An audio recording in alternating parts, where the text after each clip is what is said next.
God, এর চোয়ালের হাড়গুলো আর চিক বোনটা ঠিক আছে, নাহলে মুখটা তৈরি করা খুব মুশকিল হয়ে যেত। বেশিরভাগ খুলিটা তো ভেঙে চৌচির হয়ে গেছে। যাই হোক, এই হাড়গুলো দিয়ে তো মুখটা বানানো যেতে পারে।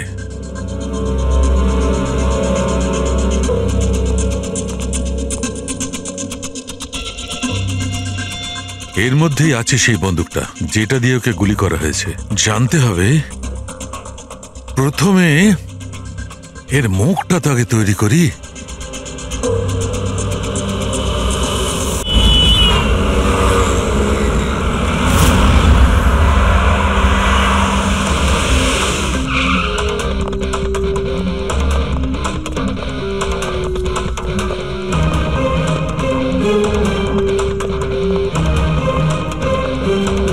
মল্লিকা কেমন আছে? ও ঠিক আছে তো?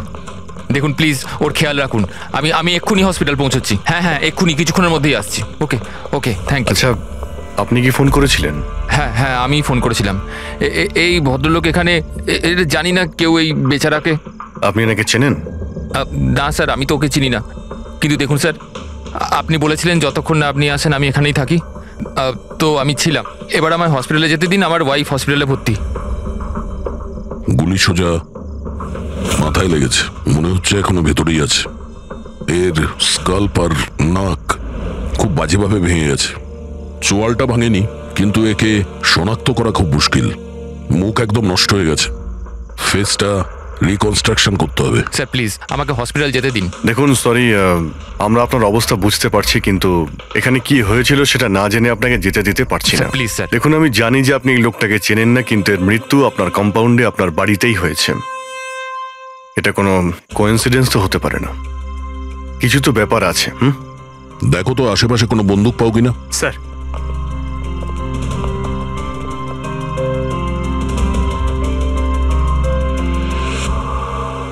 ভাই ভাই ইউ ডোন্ট ওয়ারি, আমি খবর নিয়েছি, বৌদি একদম ঠিক আছে হসপিটালে। স্যার, এ আমার বোন শায়লা। রিসেপশনের পুরো ফাংশনটা এই অর্গানাইজ করেছিল। হ্যাঁ স্যার, আমরা সবাই ফাংশনে বিজি ছিলাম, তখনই গুলি চালানোর আওয়াজ শুনতে পেলাম আমরা। তার আগে কি কি হয়েছিল আমি আপনাকে বলছি। স্যার, 2 দিন আগেই আমার বিয়ে হয়েছে মল্লিকার সাথে, আর আজকে ছিল রিসেপশন। সবকিছু ঠিকঠাক চলছিল। মল্লিকা আমার সকল বন্ধুদের সাথে, সব কলিগদের সাথে আলাপ করছিল। হ্যাঁ, কিছু লোক ছিল যাদের মল্লিকাকে নিয়ে প্রবলেম হচ্ছিল, কারণ ওরা ভাবছিল মল্লিকা আমার স্টেটাসের সমান নয়। বেদান্ত এই মেয়েটাকে বিয়ে করেছে, আর কোনো মেয়ে পেল না? কমসে কম কোনো নিজের স্ট্যাটাসের মেয়েকে নিয়ে আসতো। জানি না কোন বস্তি থেকে নিয়ে এসেছে একে। আই এম শিওর যে এই একে ফাঁসিয়েছে। কিন্তু আমার এইসব কথায় না তো কোনো সমস্যা হয়েছে, না তো হবে। হঠাৎ আমি দুজনকে পার্টিতে আসতে দেখলাম, একটা লোক এবং একজন মহিলা, হাতে ক্যামেরা, গলায় আইডি কার্ড। আমি ভাবলাম হবে হয়তো কোনো রিপোর্টার। তারপর মল্লিকার সাথে কথা বলা শুরু করলো। কে জানে কি জিজ্ঞেস করছিল ওকে, কিন্তু মল্লিকা ওদের কথা শুনে যেন বিচলিত হচ্ছিল। ও ভেতরে চলে গেল। আমি ভাবলাম আমি গিয়ে ওকে আটকাই। আমি রিপোর্টারগুলোর পিছু নিতেই যাচ্ছিলাম কি কেউ একজন আমায় ডাকলো। ওর কয়েক মিনিট বাদেই গুলি চলার আওয়াজটা এলো, আর আমরা সবাই ছুটে বাইরে বেরিয়ে এলাম।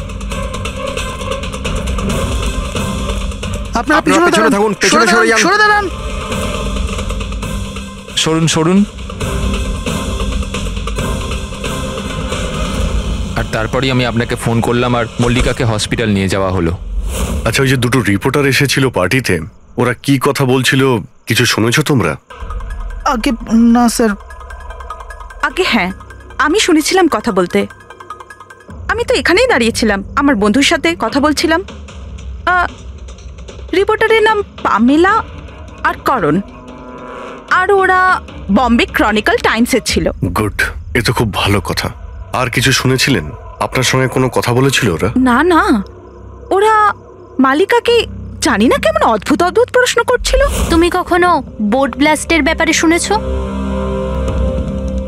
তুমি নিশ্চয়ই বোটে বন্দুক সহ একজন মানুষকে দেখেছো। নো প্রবলেম, আমি নিজেই খুঁজে নেব। বেচারি মালিকা খুব ঘাবড়ে গেছিল আর ভেতরে চলে গেল।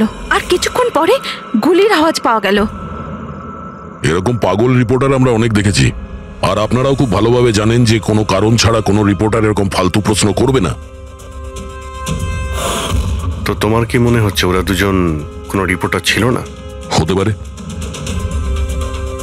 ওরা যখন ভিতরে ঢুকেছিল তখন তোমরা গেটের সামনে ডিউটি করছিলে, তো ওদের দেখেছিলে তোমরা?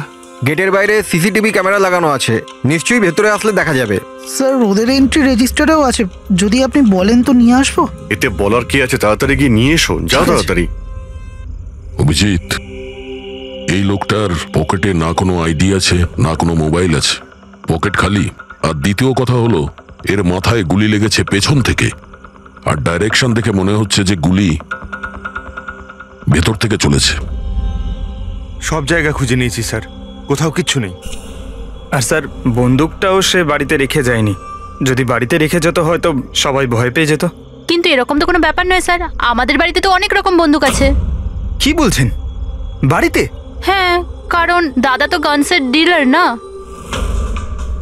আপনি যেটা বলেননি যে আপনি বন্দুকের ডিলার? হ্যাঁ। কোথায় রাখেন আপনার এই গান? চলুন দেখান। আর হ্যাঁ, পার্টিতে আপনি যে যে গেস্টকে ইনভাইট করেছিলেন তাদের লিস্টটা আমরা চাই। হ্যাঁ, এক্সকিউজ মি। হ্যালো, কি? হ্যাঁ হ্যাঁ, আমি আমি আমি এক্ষুনি আসছি। ঠিক আছে, আমি আসছি। আমরাও যাব আপনার সাথে আপনার ওয়াইফের সঙ্গে দেখা করতে। হতে পারে এই খুনের সঙ্গে তার অজ্ঞান হয়ে যাওয়ার কোনো না কোনো রিলেশন আছে। মল্লিকার আগের জীবনটা পুরো সাদা, একদম ফাঁকা। ইনফ্যাক্ট যে হসপিটালে আমি ট্রাস্টি, মল্লিকা ওখানকার একটা পেশেন্ট ছিল। ওর অ্যাক্সিডেন্ট হয়েছিল আর শকের জন্য ওর সমস্ত স্মৃতিশক্তি চলে গেছিল। ও কে, কোথা থেকে এসছে, ওর সাথে কি হয়েছে ওর কিচ্ছু মনে ছিল না। ওর তো নিজের নামটাও মনে ছিল না। মল্লিকা নামটা আমরা দিয়েছিলাম। আমি যখন ওর সাথে দেখা করলাম তো খুব বিচলিত ছিল, খুব ভয়ের মধ্যে ছিল। কিন্তু ধীরে ধীরে আমি ওকে আশ্বাস দিলাম যে সব কিছু ঠিক হয়ে যাবে। আর এইভাবে মেলামেশা করতে করতে আমার ওকে ভালো লাগতে শুরু করলো। ওর আগের জীবনটা নিয়ে আমার কোনো মাথা ব্যথা ছিল না স্যার, এই জন্য আমি ওকে বিয়ের প্রস্তাব দিলাম। কিন্তু স্যার যবে থেকে মল্লিকা আমার জীবনে এসছে ওর জীবনটা বিপদের মধ্যে পড়ে গেছে। তার মানে কি বলতে চাইছেন আপনি? স্যার আগের সপ্তাহে আমরা সিটি স্কোয়ার মলে গেছিলাম। বিয়ের প্রস্তুতি একদম জোর কদমে চলছিল।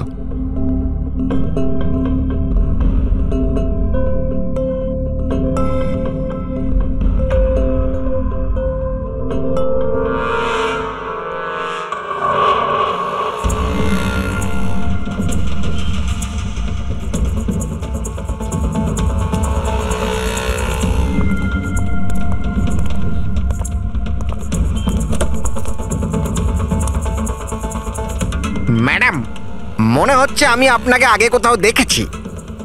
আমায় চিনতে পারলেন না আমাকে? না, আমি চিনি না আপনাকে। কি বলছেন চিনতে পারলেন না? এই দেখুন পোড়া মুখ, বোট, কিছু মনে পড়ছে না আপনার? না সরি, আমি আপনাকে চিনি না। কি বলছেন আপনি চিনতে পারছেন না? আমি জানি তো আপনি দিয়া ম্যাডাম, তাই না? আপনার কিছু ভুল হচ্ছে, আমার নাম মল্লিকা। আরে আপনি দিয়া ম্যাডাম তো। বোটে আপনি এসেছিলেন আপনার জন্মদিন পালন করতে, মনে নেই? না। নেই কি করে? আপনি মনে করুন। এই দেখুন আমার পোড়া মুখ। হাত ছাড়ো। আমার কোনো ভুল হতেই পারে না। আপনি চিনতে পারছেন না আমাকে? আমি চিনি না আপনাকে। কি বলছেন কি? উনি তো আমাকে চেনেন, দিয়া ম্যাডাম। এনার জন্যই আমার মুখটা পুড়ে গেছে, এখন আমাকে চিনতেই অস্বীকার করছে। তুই এখান থেকে বেরো, না হলে কিন্তু আমি পুলিশকে ডাকবো। আরে পুলিশ? আরে পুলিশ? পুলিশকে ডাকবে ও? কিছু হয়নি, ইটস অল রাইট। চলো তুমি গাড়িতে বসো। সেই লোকটা আর কোনোদিন সামনে এসেছিল? না স্যার, কিন্তু ওর দুদিন পরে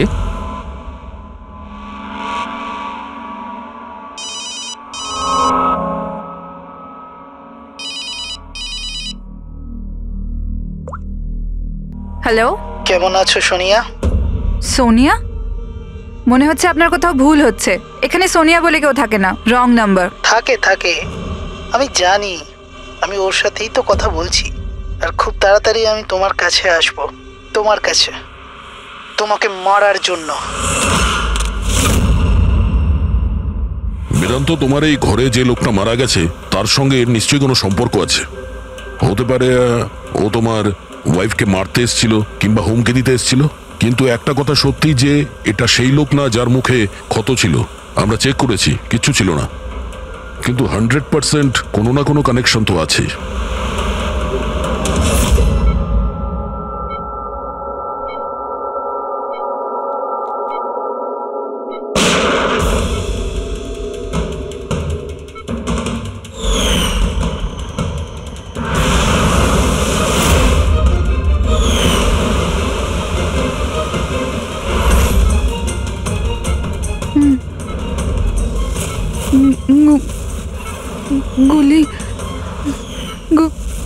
গুলি না না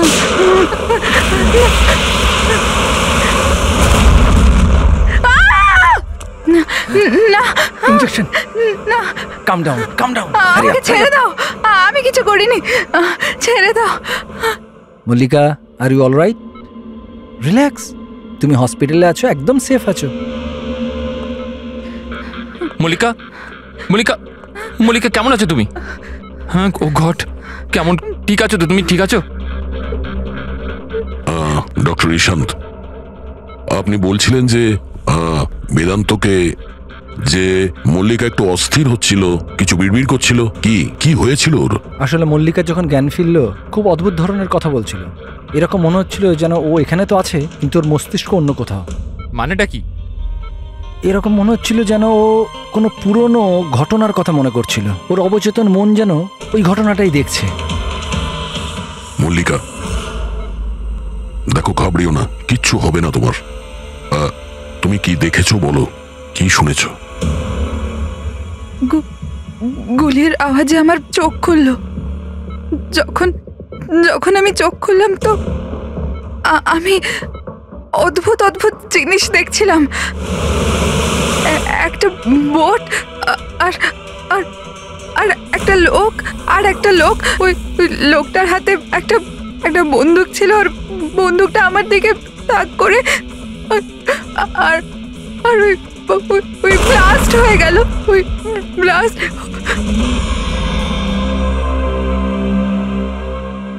ডাক্তারবাবু, এমনটা তো নয় যে মেডিকেশনের জন্য ওর হ্যালুসিনেশন হচ্ছে? কারণ আমি কখনো ওকে কোনো বোটে নিয়েই যাইনি, তো জানি না, বুঝতে পারছি না তো আমি কিছু। ভালো হতে পারে যে তোমার সঙ্গে দেখা হওয়ার আগে কোনো বোটে গেছিল। হ্যাঁ, তবে তুমি তো বলেছিলে না যে তুমি যখন ওর সঙ্গে দেখা করেছিলে ওর আগের জীবনের কথা কিছু মনেই ছিল না? এক্স্যাক্টলি, এরকম মনে হচ্ছিল যেন ওর কোনো পুরনো ঘটনা বা ওর জীবনের কোনো মুহূর্ত ওর মস্তিষ্কে নাড়া দিচ্ছে। ডাক্তারবাবু, আপনি তাহলে বলতে চাইছেন যে এটাও মল্লিকার জীবনের গল্পের একটা অংশ? হতে পারে সেটা। আমাদের সাবকনসিয়াস মাইন্ড কখনো কখনো কোনো ঘটনাকে, ওর মেমোরিকে মনের মধ্যে আঁকড়ে ধরে রাখে, আর ওই ঘটনার সঙ্গে সম্পর্কিত কোনো ঘটনা বা জিনিস সামনে আসে, তাহলে ওই ঘটনাটা আবার পুনরায় মনে আসে। বেদান্ত, মনে হচ্ছে তোমার ভয় ঠিকই ছিল। মল্লিকার জীবনের ঝুঁকি আছে। ওই লোকটা যে তোমার বাড়িতে মারা গেছে ওই ষড়যন্ত্রের সঙ্গে যুক্ত আছে।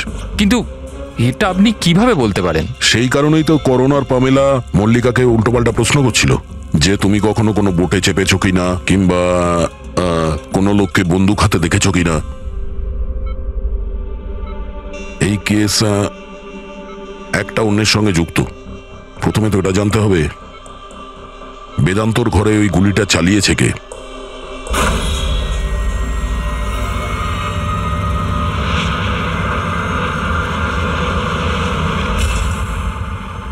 স্যার, এগুলো লিগ্যাল ডকুমেন্ট আর লাইসেন্স সব আমাদের কাছে আছে। আচ্ছা, এখানে এই রুমে কারা কারা আসতে পারে?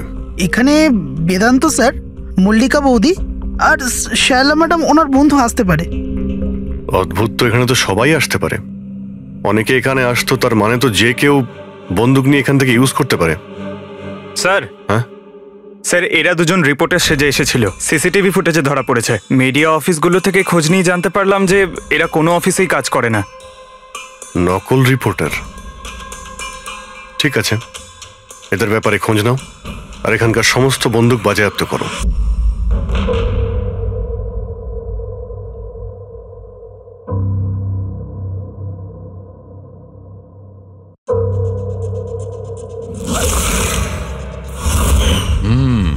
থ্যাংক গড এর চোয়ালের হাড়গুলো আর চিক বোনটা ঠিক আছে, নাহলে মুখটা তৈরি করা খুব মুশকিল হয়ে যেত। বেশিরভাগ খুলিটা তো ভেঙে চৌচির হয়ে গেছে। যাই হোক, এই হাড়গুলো দিয়ে তো মুখটা বানানো যেতে পারে।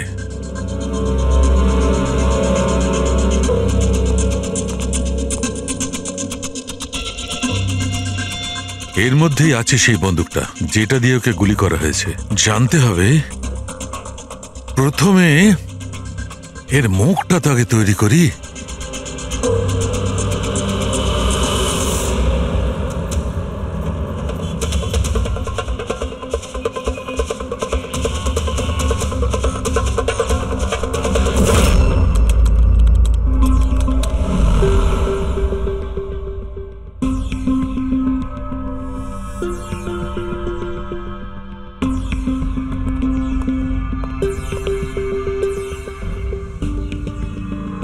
মল্লিকার কাছে যে সোনিয়ার নাম করে হুমকি দেওয়া ফোন আসছিল, সেটা পিসিও থেকে আসছিল, সেখান থেকে খুঁজে বের করা খুব মুশকিল। আর এই লোকটা মানে অর্ধেক পুড়ে যাওয়া লোকটা, যে ওকে ভয় দেখাচ্ছিল, এর কোনো ক্রিমিনাল রেকর্ডও নেই।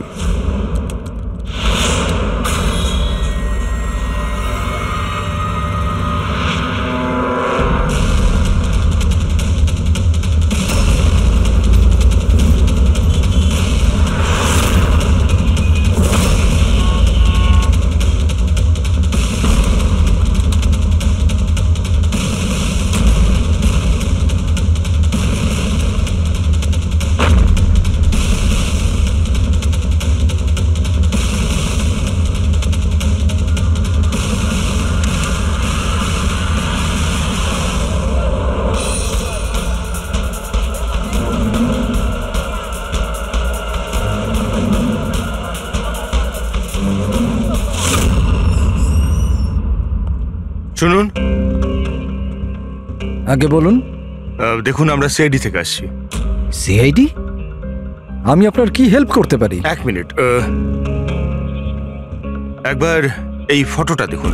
এরা কি কোনোদিন আপনার কাছ থেকে ক্যামেরা আর মাইক ভাড়া করে নিয়ে গেছিল এই 48 ঘন্টার ভেতরে? এক মিনিট দাঁড়ান, আমি চেক করে আপনাদের বলছি। আমি এক্ষুনি আসছি।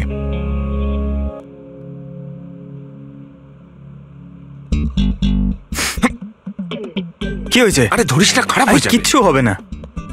আরে ওগুলো তো দেওয়ালে এমনিই টাঙানো রয়েছে। কি ফ্রেডি স্যার? আগে হ্যাঁ, এ করণ আর পামেলা, এরা 48 ঘন্টা আগে আমাদের এখান থেকেই মাইক আর ক্যামেরা ভাড়া করেছিল।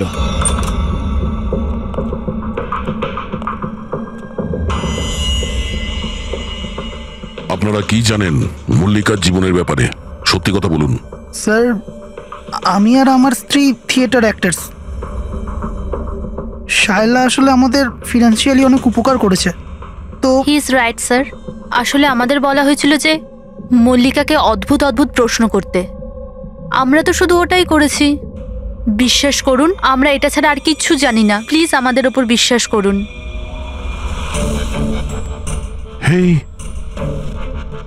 শায়লা এরকম কেন করবে? এমন কিছু তো আছে মল্লিকার গত জীবনের ব্যাপারে, যে ওই মেয়েটা জানে আর আমাদের কাছে লুকোচ্ছে।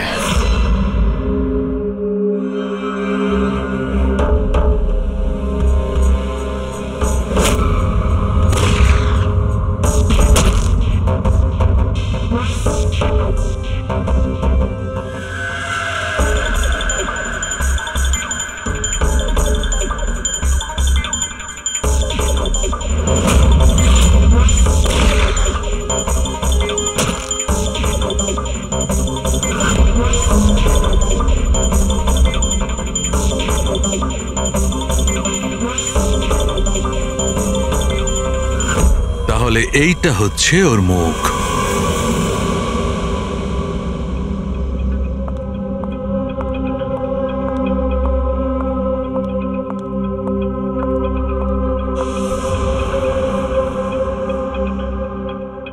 আপনারা এখানে? দাদা বৌদি তো নেই বাড়িতে, ওরা হসপিটালে গেছে চেক আপের জন্য। হ্যাঁ, সেটা আমরা জানি। ওনাদের সাথে নয়, আমরা তোমার সাথে কথা বলতে চাই। আমার সাথে? একে চেনো?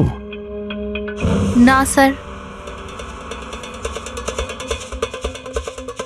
আর এদের চেনো? না স্যার। আরে এরা তোমার থিয়েটারের বন্ধু। তুমি তো এটা বলনি যে তুমি অ্যাক্টরদের কাজও দাও। এই পার্টিতে তুমি ওদের ডেকেছিলে না, মল্লিকাকে ভয় দেখাতে আর উল্টোপাল্টা প্রশ্ন করার জন্য? এবার তাড়াতাড়ি বলে দাও, এসব তুমি কেন করেছিলে? কি জানো তুমি মল্লিকার ব্যাপারে? হ্যাঁ, ওর আগের জীবনের ব্যাপারে, আর সেই লোকটার ব্যাপারেও যার মৃত্যু তোমাদের বাড়িতে হয়েছে? আমি কিচ্ছু জানি না। মানে বলতে চাইছি, আমি মল্লিকার ব্যাপারে কিচ্ছু জানি না। আমি তো শুধু অতটুকুই জানি যতটা আমাকে ওই লোকটা বলেছিল, যার মুখটা পোড়া। তুমি ওই লোকটাকে চেনো? হ্যাঁ স্যার, যেদিন ওই লোকটা মল্লিকাকে হুমকি দিয়েছিল আমি ওখানেই ছিলাম। আর যখন দাদা মল্লিকাকে সামলাচ্ছিল তখন আমি ওই লোকটার পেছনে গেছিলাম। শোনো। কি হলো? কে তুমি? আর তুমি মল্লিকাকে কি বলছিলে? কি করে জানো তুমি ওকে? এটা আপনি আমায় কেন জিজ্ঞেস করছেন? ওনাকে জিজ্ঞেস করুন, যে মল্লিকা সেজে ঘুরে বেড়াচ্ছে ওনাকে জিজ্ঞেস করুন। দিয়াকে উনি বলবেন যে 1 বছর আগে কি হয়েছিল বোটে। হ্যাঁ, এই দেখুন, এই সব কিছু ওর পরিণাম। আমাকে জিজ্ঞেস করছে কে মল্লিকা। আমার মল্লিকাকে নিয়ে কোনো চিন্তা নেই, কিন্তু আমি শুধু আমার দাদাকে নিয়ে চিন্তিত। আর আমি চাই না ওই পাগল মেয়েটার জন্য আমার দাদাকে হারিয়ে ফেলি। স্যার, এর থেকে বেশি আমি কিচ্ছু জানি না, সত্যি বলছি। স্যার, তার মানে এটা তো ডেড এন্ড। ঠিক আছে, আপনি যান। এখন তো একটাই রাস্তা আছে। প্রথমে এটা জানতে হবে যে 1 বছর আগে কোন বোটেই অ্যাক্সিডেন্টটা হয়েছিল।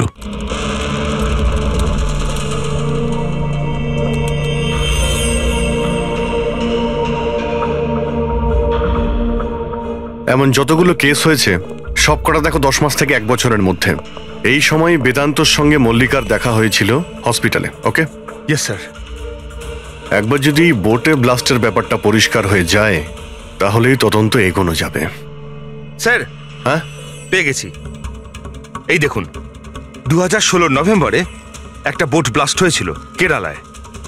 স্যার, ওই বোটে 4 জন ছিল, হাজব্যান্ড ওয়াইফ, ওনাদের মেয়ে দিয়া, আর ওই বোটের মাঝি।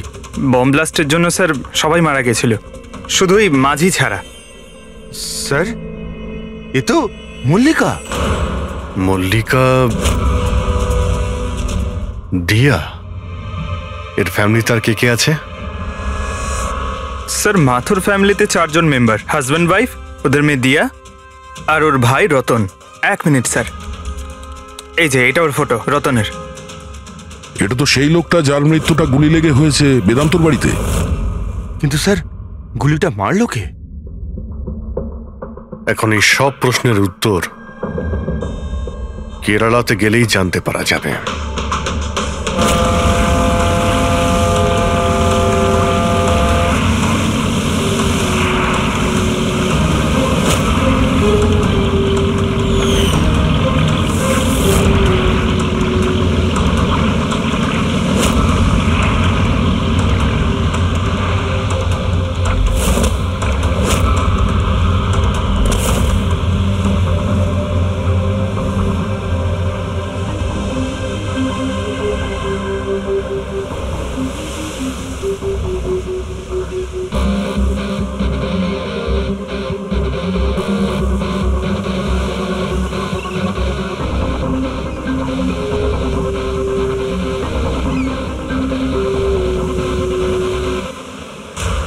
এই জালটাকে ভালো করে ধুতে হবে। সুব্রমণিয়ম, ভালো করে দড়ি দিয়ে বাঁধো।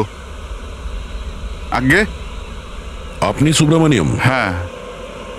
সিআইডি, মুম্বাই। 1 বছর আগে ডিসেম্বর 2016-তে আপনার বোটে ব্লাস্ট হয়েছিল, সেই ব্যাপারে জানতে এসেছি। তাতে একজন পুরুষ আর একজন মহিলা মারা গেছিল, আর ওর মেয়েটা হারিয়ে যায়। আপনার বোটের মাঝিও তো ছিল ওতে।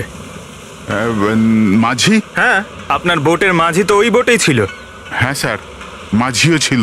প্রচুর লোকসান হয়ে গিয়েছিল আমার। 3 জন লোকের ফ্যামিলি এসেছিল, ভাড়া নিয়েছিল আমার নৌকোটাকে। ওদের ওই আইল্যান্ডে যাওয়ার কথা ছিল, নিজের বাংলোতে। স্যার, হঠাৎ ব্লাস্ট হয়ে গেল, সব শেষ।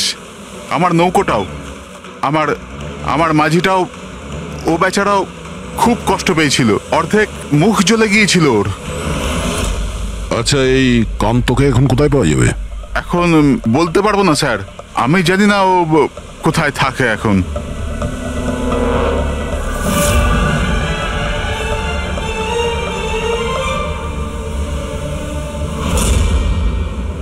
ইশারা কাকে করছিলেন? ইশারা? ও স্যার, আমার স্যার।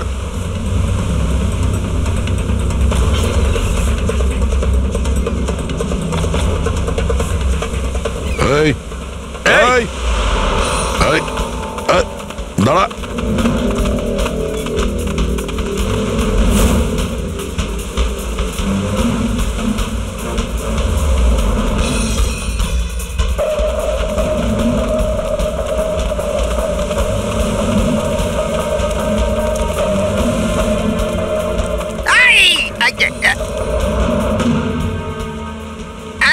ছেড়ে দিন আমায়, ছেড়ে দিন আমায়, ছেড়ে দিন।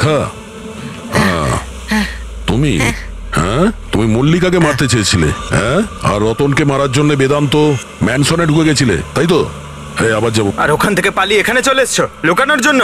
না কেন করেছো তুমি এটা বলো? না না স্যার, আমি আমি কাউকে খুন করিনি। আমি লুকানোর জন্য পালাচ্ছি না, আমার প্রাণ বাঁচানোর জন্য পালাচ্ছিলাম। আচ্ছা, রতন মরে যাওয়ার পর আমাকে এখানে আসতেই হলো। আপনারা এখনো বুঝতে পারলেন না? ওই মল্লিকা পুরোপুরি পাগল। ও মল্লিকা বিপদে নেই, দিয়া নিজেই বিপদ। কি বাজে কথা বলছো? হ্যাঁ, ওই বেচারি তো অসুস্থ আর তুমি ওকে সবসময় বিরক্ত করছিলে। না স্যার, ওই মেয়েটা আপনাদের বোকা বানাচ্ছে। বোটে কি হয়েছিল আমি আপনাকে জানাচ্ছি। ওই দিন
রিয়া, তাড়াতাড়ি এসো, তাড়াতাড়ি এসো, নাহলে কেবিনে আবার বন্ধ করতে হবে আগের মতো।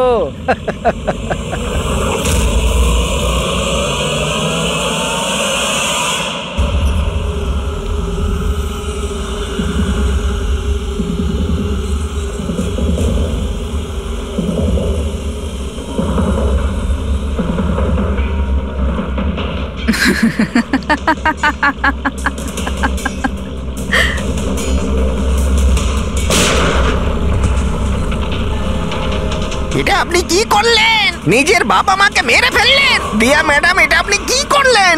কে দিয়া ম্যাম? আমার নাম সোনিয়া। সোনিয়া দুজনকে কোনোদিন ছাড়ে না। এক, যে ওকে ঘরে বন্দি করে। দ্বিতীয়, যে ওকে খারাপ কাজ করতে দেখে আমাকে নেয়। মারবেন না।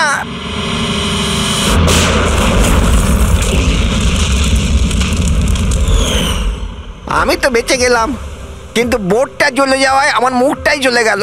তারপর আমি রতনের সাথে দেখা করতে যাই, যে এই বোটের বুকিং করেছিল। ও বলল কাউকে এটা বলতে না, যে একটা বড় দুর্ঘটনায় ওদের পুরো ফ্যামিলিটাই শেষ হয়ে গেছে। খুব বড় লোক ওরা, অনেক বদনাম হবে ওদের, এই জন্য বলিনি আমি। কিন্তু এটা কার জন্য হলো? ওই মাথুর বাবুর মেয়ে দিয়া, ওর পাগলামির জন্য। পাগলামো? হ্যাঁ, দিয়া, যাকে আপনারা মল্লিকা ভাবেন না, ওর দ্বিতীয় রূপ সোনিয়া। ওর ভেতরে একটা ভয়ঙ্কর পাগল খুনি বাস করছে। স্যার, তার মানে স্প্লিট পার্সোনালিটি? যদি এ সত্যি কথাই বলে, তাহলে তো আমাদের আগে এটা জানতে হবে যে দিয়ার ভেতরে সোনিয়া ও রতনের খুন করেছে কিনা। আর যদি করে থাকে, তাহলে দিয়ার ভেতরে সোনিয়াকে যে কোনোভাবেই জাগাতে হবে।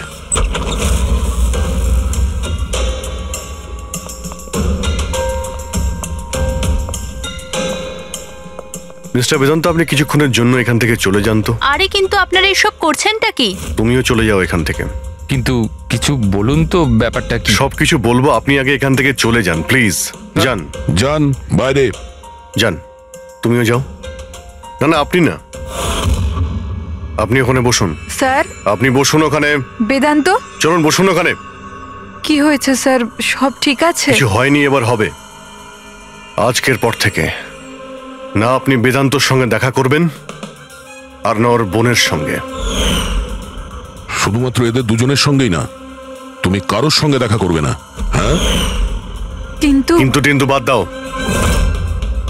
একটা কথা পরিষ্কার করে শুনে রাখো সোনিয়া, না তুমি কারোর সঙ্গে দেখা করবে আর না কারোর সঙ্গে কথা বলবে।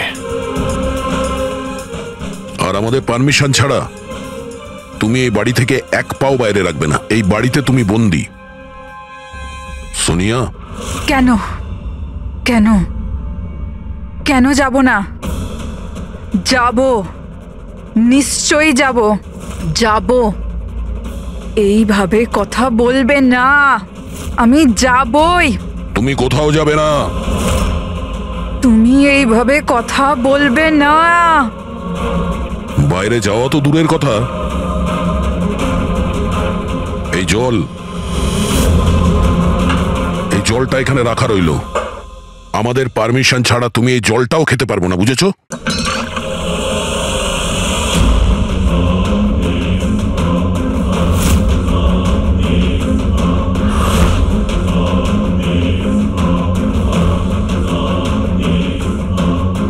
তুই আটকাবি আমাকে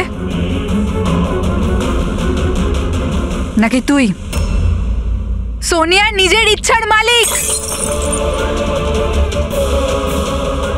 সোনিয়াকে কেউ আটকাতে পারবে না। সোনিয়াকে কেউ আটকাতে পারবে না।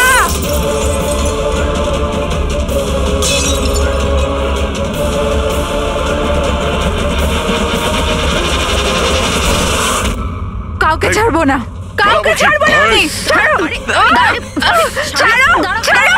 এদিকে চুপ করে বসো। না না, কিচ্ছু করতে পারবে না তোমরা, কিচ্ছু করতে পারবে না। সোনিয়া থাকতে দিয়ার কেউ কিচ্ছু করতে পারবে না, কিচ্ছু করতে পারবে না।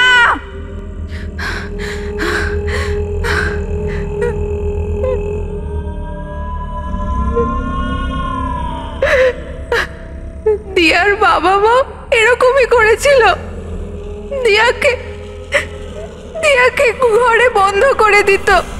কেউ এলেও দিয়া একাই বসে থাকতো, কেউ আসতো না। মেরে ফেলেছি আমি দিয়ার বাবা মাকে। তোমাদেরও মেরে দেব, তোমাদের সবাইকে মেরে দেব। কে তুমি? তোমার আসল পরিচয় কি?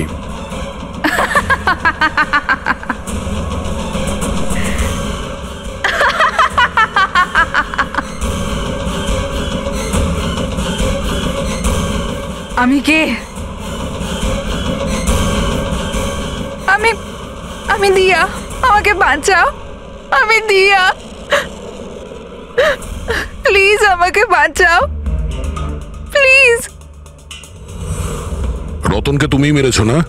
হ্যাঁ, যাতে ও বেদান্ত আর শায়লাকে তোমার আসল পরিচয় না দেয়, তাই তো? এটা কি বলছেন স্যার? রতন এখানে এসেছিল? রতনের ডেথ কি এই বাড়িতেই হয়েছিল? আমার বাড়িতে রতনের ডেথ হয়েছে? ভালো হয়েছে। খুব বিরক্ত করতো আমাকেও। যদি আমি ওকে গুলি মারতে পারতাম কত মজা হতো। সবাই মরে যেত আমারই হাতে। তোমাদের সবাইকে আমি মেরে ফেলবো।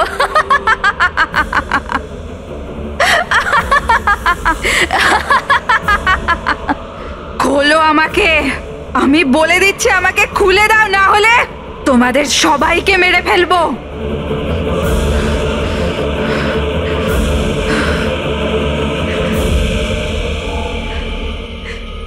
ছেড়ে দাও না দিয়াকে, প্লিজ প্লিজ আমায় ছেড়ে দাও।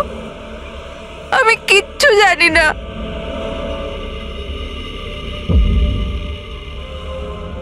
বেদান্ত, বেদান্ত, বেদান্ত, তুমি কোথায় গেলে? বেদান্ত কোথায়? প্লিজ আমাকে এখান থেকে নিয়ে যাও। খুলে দাও, খুলে দাও আমাকে।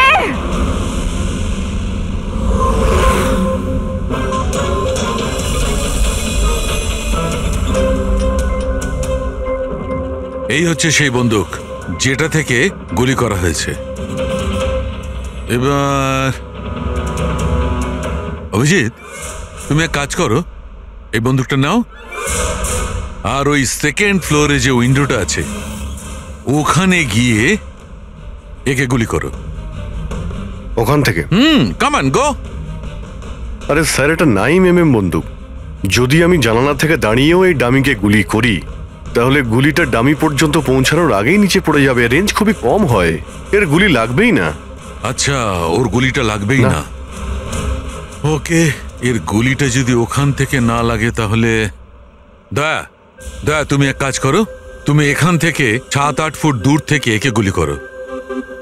Come on.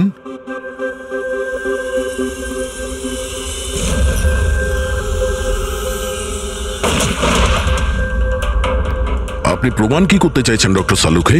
দয়া এটাই যে মল্লিকা বিপজ্জনক হতে পারে, খুনিও হতে পারে, কিন্তু ও নিজের ভাই রতনকে মারেনি। কি বেসিসে তুমি এটা বললে? আমি বলছি, দয়া, যখন তুমি একে গুলি মেরেছো এই গুলিটা সিধে এখানে গিয়ে লেগেছে এর খুলিতে নিচের দিকে। হ্যাঁ, যদি এই গুলিটা সেকেন্ড ফ্লোর থেকে ছোঁড়া হতো তাহলে অভিজিৎ যেমন বলেছে ওই গুলিটা এখানে এসে পৌঁছতোই না, নিচে পড়ে যেত। আর মনে করো যদি ওটা খুব পাওয়ারফুল গান হয়, গুলি একে লেগেও যায়, তাহলে গুলিটা এর ওপর থেকে নিচের দিকে লাগতো, কারণ গুলিটা এইভাবে আসতো এই ওপর থেকে নিচের দিকে। কিন্তু আমি যে ক্ষতটা পেয়েছি ওটা একদম সিধে গেছে, সিধে। সেই জন্য মল্লিকা এই গুলিটা চালায়নি। স্যার, কিন্তু যদি মল্লিকা গুলি না চালায় তাহলে কে চালালো? এই গুলিটা যেই চালিয়ে থাকুক ও এখানেই ছিল, এই গ্রাউন্ড ফ্লোরে, এরই আশেপাশে। তার মানে স্যার ও পার্টিতে উপস্থিত ছিল, আর যখন পার্টিতে ছিল তাহলে পার্টির জামা কাপড় পরেছিল। আর যদিও গুলি চালিয়েই থাকে তাহলে ওর কাপড়ে গান পাউডারও থাকবে। কারেক্ট। বেদান্তর বন্ধু মল্লিকা আর ওর ননদ আর ওই যে দুজন নকল রিপোর্টার ছিল না, ওদের সবার ড্রেস নিয়ে আসো, ওদের না জানিয়ে।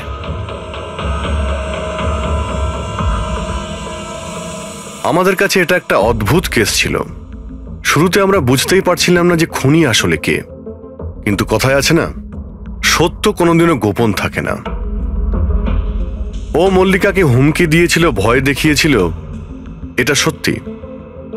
আর 1 বছর আগে মল্লিকা ওর বাবা মাকে খুন করেছিল, এটাও সত্যি। কিন্তু মল্লিকার ভাইয়ের খুন না মল্লিকা করেছে আর না নৌকো চালক করেছে।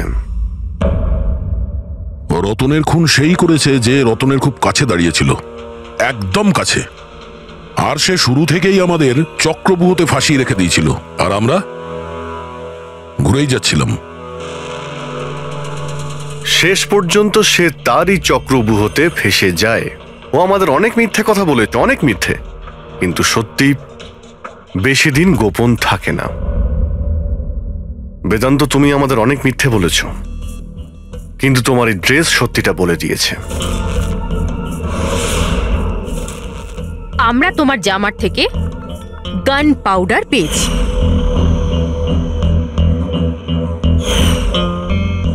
আমি রতনকে গুলি মেরেছিলাম।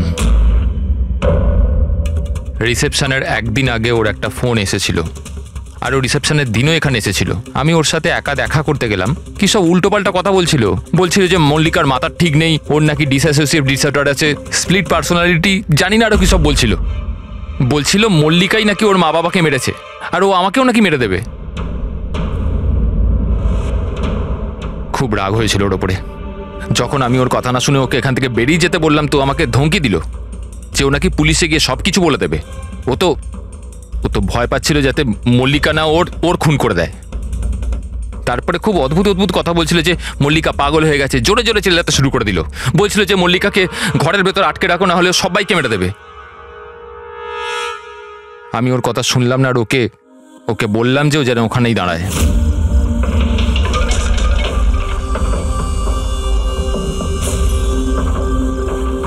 ওকে আমি নিজের প্রাণের থেকেও বেশি ভালোবাসি। আর ওই রতন, এই রতন ওকে পাগল বলছিল, ওকে জেলে পাঠাতে চাইছিল। সবকিছু শেষ হয়ে যেত, মল্লিকার জীবন, আমার ইমেজ, এই সব কিছু শেষ হয়ে যেত। সেটা তো মিস্টার বেদান্ত ধরে নাও শেষ হয়েই গিয়েছে। কিন্তু আমি তোমাকে একটা কথা বলি, তুমি যদি মল্লিকার সাথে এরকম একটা কাজ করতে, তাহলে তুমি নিজের জীবন শেষ করে দিতে। আমি নিজের প্রাণের থেকেও বেশি ভালোবাসি। আর ওই রতন, এই রতন ওকে পাগল বলছিল, ওকে জেলে পাঠাতে চাইছিল। সবকিছু শেষ হয়ে যেত, মল্লিকার জীবন, আমার ইমেজ, এই সব কিছু শেষ হয়ে যেত। সেটা তো মিস্টার বেদান্ত ধরে নাও শেষ হয়েই গিয়েছে। আর তুমি এটা কি করে ভাবলে যে তুমি কারো খুন করে দেবে আর তোমার জীবন আর ইমেজ ঠিক থাকবে? হ্যাঁ, মল্লিকা ওরফে দিয়া এই অপরাধ অজান্তে করেছে, সজ্ঞানে করেনি। কিন্তু তুমি সবকিছু জেনে এই অপরাধ করেছো। সেই জন্য মল্লিকা যাবে অ্যাসাইলামে আর তুমি যাবে গরাদের ভিতরে।